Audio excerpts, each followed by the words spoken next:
यहाँ पर हम लोग मॉड्यूलेशन और डीमॉड्यूलेशन के बारे में पढ़ेंगे कि मॉड्यूलेशन क्या होता है और डीमॉड्यूलेशन क्या होता है। तो मॉड्यूलेशन दैट मीन्स क्या होगा कि हमारे पास यदि कोई वीक सिग्नल को आप लोग कोई वीक सिग्नल हमारे पास लिया गया है, वीक सिग्नल है, और यदि इसको हमें बहुत दूर तक पहुंचाना हो, बहुत दूर तक पहुंचाना हो, तो उस कंडीशन में हम लोग जो फिनोमिना हम लोग यूज़ करते हैं, जो कॉन्सेप्ट हम लोग यूज़ करते हैं, उस कॉन्सेप्ट को हम लोग मॉड्यूलेशन के नाम से जानते हैं।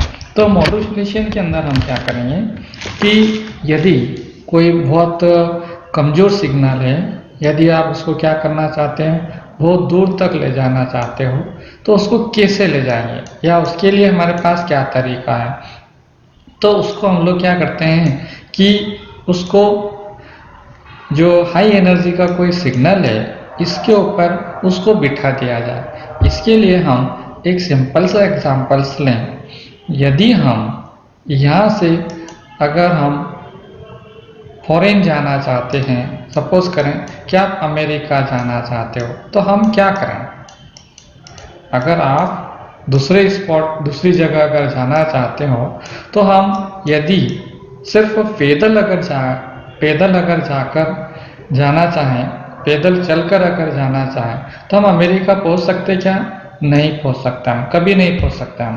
तो हम क्या करें कि हम एक पर्टिकुलर एक एरोप्लेन में बैठ जाएं। कहाँ बैठ जाएं? एरोप्लेन पर बैठ जाएं। तो इजीली हम क्या कर सकते हैं, यहाँ पर जा सकते हैं। यानी कि इस इंसान को, जिसे हम लोग क्या कह रहे हैं, सिग्नल कह रहे हैं, जो कि बहुत कमजोर है कंपेयर टू एरोप्लेन की तुलना में इसकी जो ताकत है बहुत कम है। तो इजीली हम क्या कर सकते हैं, इस पे बिठाकर इसको इस जगह तक पहुंचाया जा सकता है। तो इस सिस्टम को हम लोग कहते हैं मॉड्यूलेशन। इस सिस्टम को हम लोग मॉड्यूलेशन के नाम से जानते हैं।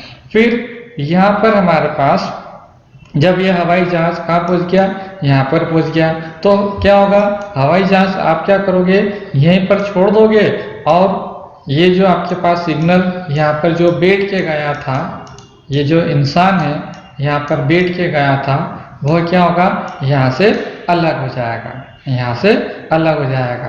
तो इसको बोलते हैं हम लोग डीमॉड्यूलेशन। इसको हम लोग डीमॉड्यूलेशन के नाम से जानते हैं। तो इस प्रकार से हम मॉड्यूलेशन और डीमॉड्यूलेशन किसका किया जाता है, कोई जो हमारे पास सिग्नल दिया गया है जो कि बहुत ही वीक है, कमजोर है, तो इस सिग्नल को आप क्या करना चाहते हो, दूर तक ले जाना चाहते हैं, तो उसे क्या करते हैं, एक कैरिंग वेव पर, कहाँ बिठाते हैं हम लोग, कैरिंग वेव पर इसका अध्यारोपण कर दिया जाए। बिठाना मतलब फिजिक्स की भाषा में क्या होगा, उसके ऊपर बिठा देना, उसके ऊपर इंटरफेरेंस करा देना, व्यतिकरण उसके ऊपर करा देना।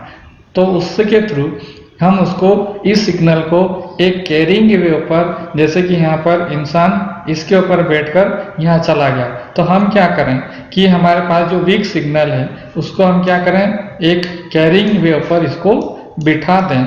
तो इजीली हम इस सिग्नल को चाहे जहाँ तक हम लोग पहुँचा सकते हैं। तो इस फिनोमिना को हम लोग मॉड्यूलेशन के नाम से जानते हैं। और फिर इस सिग्नल को यहाँ तक, जहाँ तक आप ले जाना चाहते हैं, वहाँ पर एक डिवाइस के थ्रू कैरिंग वेव में से सिग्नल को आप अलग कर लें। तो इस प्रोसेस को हम लोग डीमॉड्यूलेशन के नाम से जानते हैं। जनरली हम लोग ये जो मॉड्यूलेशन हम लोग कराया जाता है, ऑडियो वीडियो या किसी का भी हम लोग क्या कर सकते हैं, इसको मॉड्यूलेट करा सकते हैं। तो वो इसके ऊपर मॉड्यूलेट हो जाएगा, और मॉड्यूलेट होने के बाद वह कैरिंग वेव के साथ चलायमान हो जाता है। तो हमारे पास ये जो ऑडियो वेव्स होती हैं, या हम श्रव्य तरंगे कहते हैं, उनकी जो फ्रीक्वेंसी की अगर हम बात करें, तो इसकी जो फ्रीक्वेंसी होती है 20 हर्ट्ज टू 20,000 हर्ट्ज,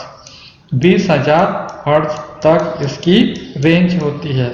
इसको अगर हम क्या करना चाहते हैं, किसी एक स्थान से दूसरे स्थान पर अगर पहुंचाना चाहते हैं तो हम इसको इजीली नहीं पहुंचा सकते हैं। अगर मैं यहाँ पर अगर आवाज निकाल रहा हूँ, बोल रहा हूँ, तो मेरा साउंड कहो कि आपके घर तक यहाँ से पहुंच जाए, तो इसकी कोई संभावना नहीं है। जब तक कि इसको किसी कैरिंग वेव पर नहीं बिठाया जाए तब तक ये जो साउंड है वह आपके घर तक नहीं पहुंच सकता है।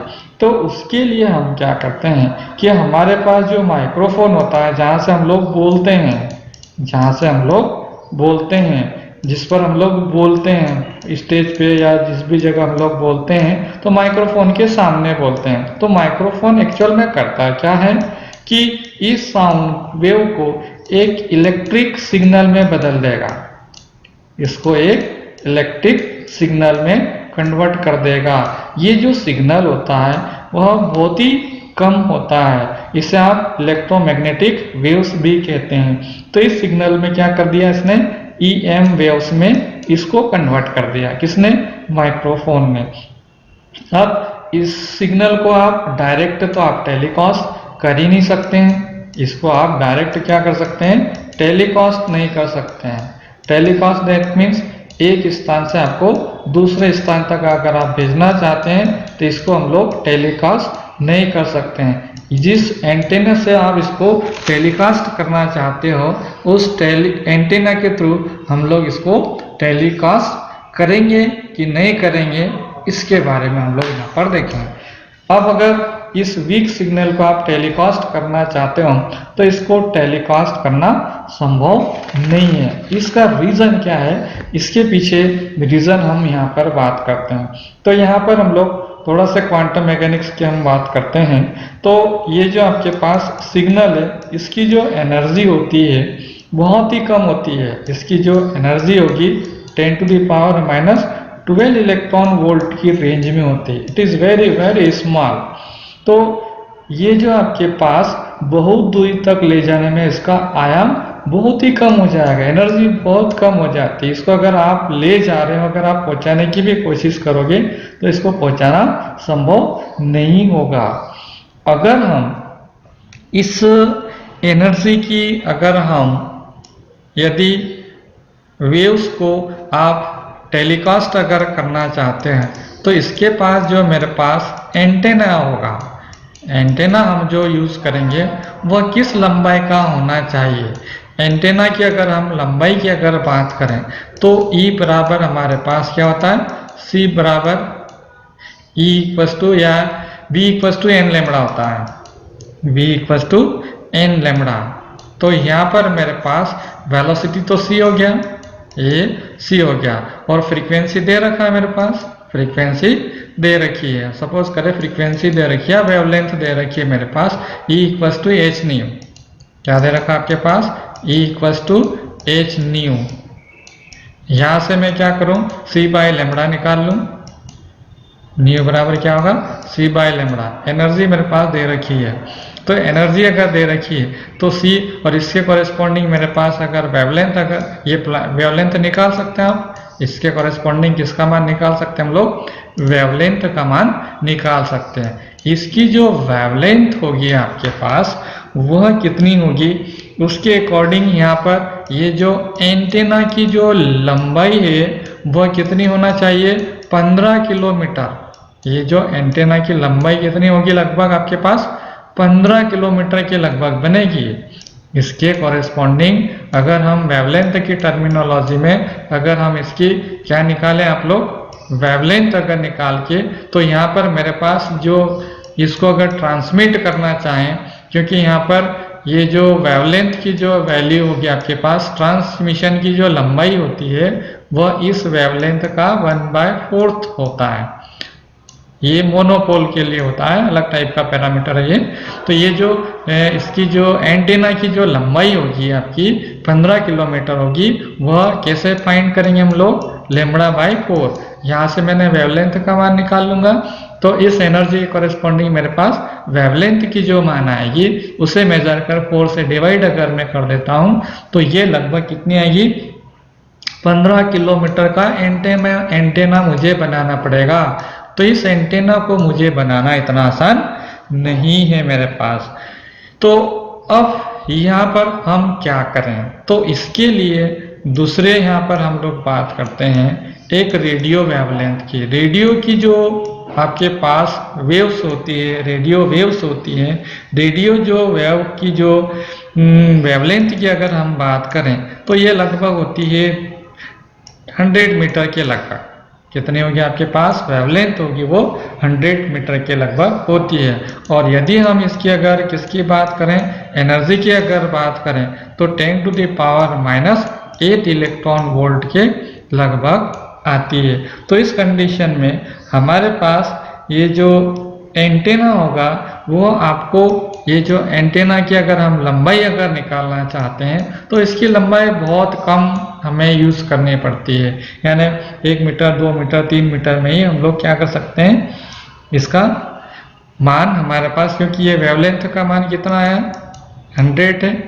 कितना है 100 अगर 4 से डिवाइड कर देता हूँ मैं तो मेरे पास ये कितना आएगा 20 के लगभग, कितना आएगा 24-25 के लगभग आता है। तो इतनी आपके पास लैम्बडा 100 मीटर है। 100 मीटर को कैसे 4 से डिवाइड कर दिया मैंने, ध्यान से देखिए आप, 4 टू जा 8, 4 टू जा 8 और 5, तो ये 25 मीटर।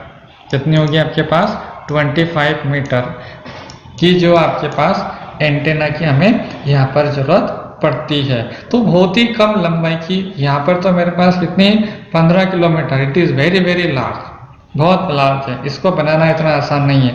तो रेडियो वेव्स अगर मैं यूज़ करता हूँ इसको as a carrying wave, is a carrying wave के रूप में अगर मैं इसको यूज़ करता हूँ तो इसको हम लोग, क्योंकि इस लंबाई के कोरेस्पॉन्डिंग हम लोग एंटेना हम लोग बना सकते हैं इजीली। तो इस प्रकार से हम लोग इससे क्या कर सकते हैं, यदि ये जो बहुत कम एनर्जी वाली रेडिएशन है, जो साउंड वेव है, इसको अगर मैं रेडियो वेव पर क्या कर दूं, अगर बिठा दूं तो इसको इजीली क्या कर सकते हैं हम लोग, ट्रांसमिट कर सकते हैं। क्योंकि ट्रांसमिट करने के लिए मुझे एंटेना चाहिए, तो इजीली हम लोग क्या कर सकते हैं, इसको ट्रांसमिट किया जा सकता है। तो इस प्रकार से हम लोग क्या कर सकते हैं, रेडियो वेव की सहायता से, रेडियो वेव की सहायता से इस साउंड वेव को हम इजीली एक स्थान से दूसरे स्थान तक ले जा सकते हैं। लेकिन उसके लिए हमें यहाँ पर कौन सी प्रोसेस करानी पड़ेगी, मॉड्यूलेशन की प्रोसेस। मॉड्यूलेशन दैट मीन्स क्या होगा कि ये जो हमारे पास, क्योंकि इसकी तो बहुत ज़्यादा वेवलेंथ है और इसको क्या कर रहा हूँ मैं, ये रेडियो वेव के ऊपर किसको बिठा रहा हूँ मैं, ये जो आपके पास कौन सी साउंड वेव है, इस साउंड वेव को इसके ऊपर मॉड्यूलेट कर देता हूँ। इसके ऊपर क्या करता हूँ मैं, मॉड्यूलेट कर देता हूँ, इसके ऊपर इसको बिठा देता हूँ। तो इसको बिठाने की प्रोसेस को क्या बोलते हैं हम लोग, मॉड्यूलेशन के नाम से जानते हैं। अब यहाँ पर हम लोग बात करें मॉड्यूलेशन के हमारे पास टाइप्स कितने हैं। मॉड्यूलेशन के लिए ये जो टाइप्स होते हैं जनरली यहाँ पर वह 3 टाइप्स के हमारे पास मॉड्यूलेशंस होते हैं। ये जो एम्पलीट्यूड मॉड्यूलेशंस, एम्पलीट्यूड, और दूसरा जो हमारे पास होता है फ्रीक्वेंसी मॉड्यूलेशंस, फ्रीक्वेंसी मॉड्यूलेशंस, और थर्ड हमारे पास होता है फेस मॉड्यूलेशंस, फेस मॉड्यूलेशंस। तो हमारे पास जो मॉड्यूलेशंस होते हैं वो 3 प्रकार के होते हैं। एक तो हमारे पास आयाम मॉड्यूलेशन, आवृत्ति मॉड्यूलेशन और कला मॉड्यूलेशन। तो कला मॉड्यूलेशन आपके सिलेबस में नहीं है, सिर्फ हम लोग यहाँ पर आयाम मॉड्यूलेशन और फ्रीक्वेंसी मॉड्यूलेशन की बात करेंगे। तो ये जो आयाम मॉड्यूलेशन है इसको हम लोग AM बोलते हैं, शॉर्टकट नाम इसका क्या है, AM बोलते हैं। एक होता है फ्रीक्वेंसी मॉड्यूलेशन, FM बोलते हैं इसको। FM और AM ये जो हमारे पास फ्रीक्वेंसी मॉड्यूलेशन है और आया मॉड्यूलेशन से है। तो फ्रीक्वेंसी मॉड्यूलेशंस में क्या होता है और ये एक फेस मॉड्यूलेशंस में क्या होता है, तीनों के अंदर हमारे पास ये जो आपके पास आयाम है वह इसका चेंज होगा। आयाम मॉड्यूलेशन में क्या होगा, आपके पास ये जो मॉड्यूलित तरंग का आयाम है मॉड्यूलेटेड, ये जो आपके पास मॉड्यूलेटेड है, जो इसके ऊपर क्या होगी, मॉड्यूलेटेड होगी। मॉड्यूलेटेड यानी इसके ऊपर जो बैठ रहा है, मॉड्यूलेटेड ये जो वेव है जो इसके ऊपर बैठ रही है कैरिंग वेव के ऊपर, वह क्या करेगी, वह उसका जो आयाम है मॉड्यूलेटेड वेव के अकॉर्डिंग चेंज होगा। यहाँ पर उसका जो आयाम है, सिर्फ आयाम एम्पलीट्यूड है, वह क्या होगा, चेंज होता है किसके अकॉर्डिंग, मॉड्यूलेटेड के अकॉर्डिंग। मॉड्यूलित तरंग का आयाम है मॉड्यूलक तरंग के आयाम के तात्क्षणिक मान के अनुसार बदलता है। लेकिन मॉड्यूलित तरंग की आवृत्ति और यहाँ पर हमारे पास ये जो फ्रीक्वेंसी है, फ्रीक्वेंसी और ये फेस है, वह फेस की जो वैल्यू है वह चेंज नहीं होती है। यहाँ पर हमारे पास इनकी जो वैल्यू है वह चेंज नहीं होती है। यहाँ पर सिर्फ क्या चेंज होगा, ये जो मॉड्यूलित तरंग की आवृत्ति और इसका जो ये मॉड्यूलेटेड वेव से है उसका सिर्फ एम्पलीट्यूड चेंज होगा, फ्रीक्वेंसी और फेस चेंज नहीं होगा। अगर हम फ्रीक्वेंसी की अगर हम बात करें, फ्रीक्वेंसी मॉड्यूलेशन की अगर बात करें, तो फ्रीक्वेंसी मॉड्यूलेशन के अंदर सिर्फ क्या चेंज होगा, फ्रीक्वेंसी क्या होगी आपके पास, चेंज होती है, फ्रीक्वेंसी चेंज होती है, लेकिन इसका जो एम्पलीट्यूड है और ये फेस है, ये चीज चेंज नहीं होती है। इसका फेस जो है वह चेंज नहीं होता है। यह हमें ध्यान रखना है कि जैसा नाम वैसा इसका काम, कि यदि फ्रीक्वेंसी में फ्रीक्वेंसी चेंज होती है, क्या चेंज होगी आपके पास, फ्रीक्वेंसी मॉड्यूलेशन में फ्रीक्वेंसी चेंज होगी और आयाम मॉड्यूलेशन में कौन चेंज होगा, आयाम चेंज होता है। और फेस मॉड्यूलेशन में फेस चेंज होगा और एम्पलीट्यूड और फ्रीक्वेंसी एज इट इज रहेगी। तो फेस हमारे सिलेबस में नहीं है, सिर्फ हम लोग यहाँ पर बात करेंगे एम्पलीट्यूड और फ्रीक्वेंसी मॉड्यूलेशन की बात करेंगे।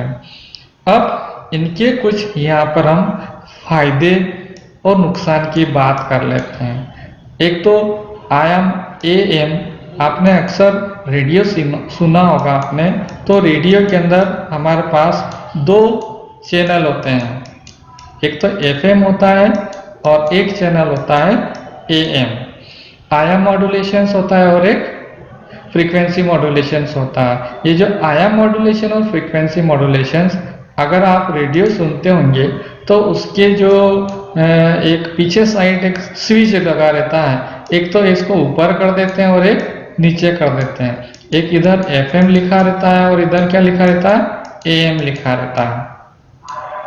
जब आप FM कर देते हैं तो FM के चैनल आपको सुनाई देते हैं रेडियो के अंदर, और यदि आप AM पर चालू कर देते हो तो AM के चैनल्स आपको सुनाई देने लगते हैं। अगर हम इसकी क्वालिटी की अगर बात करें तो इसके अंदर हमारे पास AM के अंदर हीज सबसे ज़्यादा आती है। हीज यानी सरसराहट की आवाज़। अगर आप AM पर रेडियो अगर आप सुन रहे हो तो हमारे पास हीज यानी सरसराहट, सर की आवाज़ सबसे ज़्यादा आती है। लेकिन फ्रीक्वेंसी के अंदर FM जो चैनल है उसके अंदर हमारे पास सरसराहट की आवाज़ बहुत कम आती है, बहुत कम, निग्लिजिबल आती है। जबकि ये जो हमारे पास AM पहले हमारे पास चलता था ये रेडियो के अंदर, आजकल तो सब FM ही सुनते हैं, 98.8, 100.1 एंड सो ऑन। तो ये सब फ्रीक्वेंसी क्या करते हैं हम लोग दे देते हैं। तो उसी फ्रीक्वेंसी के कोरिस्पॉन्डिंग हमें गवर्नमेंट परमिशन देती है, सामने वाले जो टेलीकास्ट करना चाहता है उसको गवर्नमेंट फ्रीक्वेंसी क्या करती है, सेल करती है। तो एक पर्टिकुलर फ्रीक्वेंसी पर ही वह अपने सिग्नल को बिठा सकता है। क्योंकि हर एक जगह हमारे पास क्या है, ये जो हम लोग एफएम क्या कहते हैं, ये है हमारे पास हर्ट्ज पे। तो ये जो कैरिंग वेव है, ये क्या आपके पास कैरिंग वेव, इसके ऊपर क्या कर रहे हैं हम लोग, ये जो साउंड हमारे पास है, जो भी आप गाने, न्यूज एंड सो ऑन, उसको इसके ऊपर बिठा दिया जाता है। और वो क्या करेगा, जब हम लोग रेडियो ऑन करते हैं 98.98 एफएम बोलते हैं आप लोग, तो ये सब क्या है, चैनल के नाम है।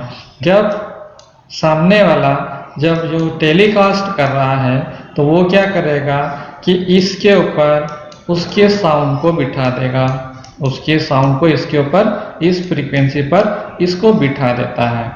अब जब हमारा रेडियो इसको रिसीव करता है, तो रिसीव करने के पहले आप लोग क्या करते हैं, इसका जो ये ट्यूनिंग होता है, उसको ये जो एक मार्कर रहता है, उस मार्कर को कहाँ ले जाके आप सेट कर देते हो, 98.8 पर, या फिर कहाँ पर सेट कर दिया मैंने, 10.1 पर सेट कर दिया। तो जब आप ये ट्यून करके इसको आगे पीछे रखाते हो ना, एक पॉइंट होता है छोटा सा रेडियो के ऊपर जो कांच के नीचे लगा रहता है, तो उस पॉइंट को क्या करें हम लोग, आगे पीछे ऐसा चलाते रहते हैं, तो भी डिफरेंट पॉइंट हम लोग इसको सेट कर देते हैं। तो ये क्या करता है कि यदि मैं इसको 98.8 पे सेट कर देता हूँ, तो इसी सिग्नल को ये रिसीव करेगा, बाकी सिग्नल को वो रिसीव नहीं करेगा।